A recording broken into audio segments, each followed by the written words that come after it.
Isipin mo ito sa gitna ng init ng araw, sa buhangin ng Thailand, habang tumitibok ang puso ng buong bansa, isang sigaw ang umalinggaw, Pilipinas, pasok finals, sa unang pagkakataon sa kasaysayan ng IHI Games. Ang Pilipinas ay lalaban para sa ginto sa women's beach volleyball. Hindi ito panaginip, ito ay isang himala na pinaghirapan, pinaglaban at pinaniwalaan ng mga atletang Pilipina, mga ka-Starbuzz. Magandang araw ngayon. Hindi tsismis ang pag-uusapan natin, ito ay kasaysayan. Ang Pilipinas, na matagal ng underdog sa international volleyball scene, ay gumawa ng isang bagay na walang sinuman ang nakagawa noon, pumasok sa Women's Beach Volleyball Finals ng Southeast Asian Games.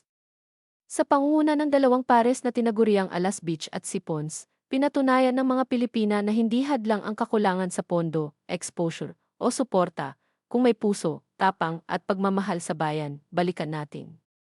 Noong Asia Games 2023 sa Cambodia, umuwi ang Pilipinas na walang medalya sa Women's Beach Volleyball. Masakit, tahimik, parang sinabing hindi pa panahon.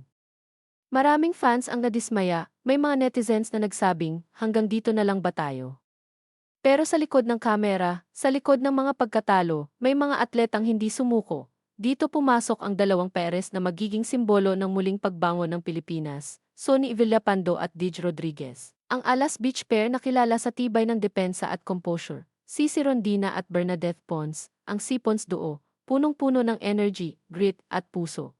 Hindi lang sila nag-ensayo, nagtiis sila, sa init ng araw, sa pagod ng katawan, sa pressure ng laban, dala nila ang pangarap ng buong bansa.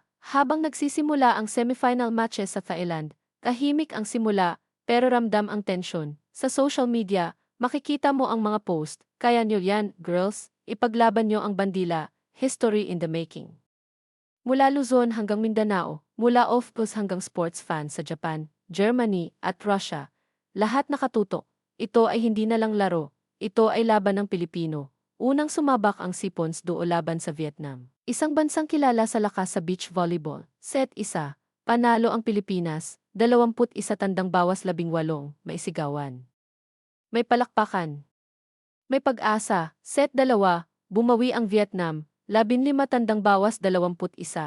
Dito na pumasok ang kaba, parang bumalik ang alaala ng mga nakaraang talo. Set 3, at dito lumabas ang puso ng Pilipina.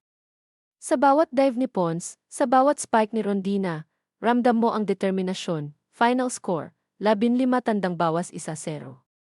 Panalo Danex Pilipinas, samantala, ang Villapando, Rodriguez pair ay humarap din sa matinding laban kontra Vietnam, 3 sets, pantay-pantay, pero sa huli, nanaig ang disiplina at tiwala sa isa't isa. Panalo Dengue Alas Beach, at dito na naganap ang sandaling magpapabago ng kasaysayan Dengue Pilipinas AC pasok DFI Finals ng Women's Beach Volleyball SED Games, SE kauna-unahang pagkakataon. Guaranteed na ang silver medal, ang pinakamataas na narating ng bansa sa event na ito, pero alam nyo kung ano ang mas nakakakilabot, hindi sila kontento. Sa mga mata ng mga atleta, malinaw ang mensahe, hindi kami nandito para lang makontento.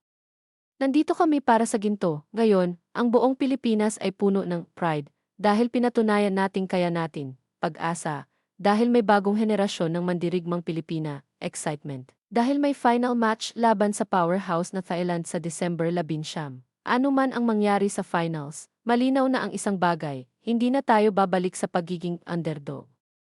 Ito ay kwento ng tiyaga, ito ay kwento ng paniniwala, ito ay kwento ng mga Pilipinang hindi sumuko sa buhangin ng laban, at habang papalapit ang laban para sa ginto iisa lang ang tanong ng buong bansa. Ito na ba ang pinakamatamis na gintong medalya sa kasaysayan ng Philippine Beach Volleyball?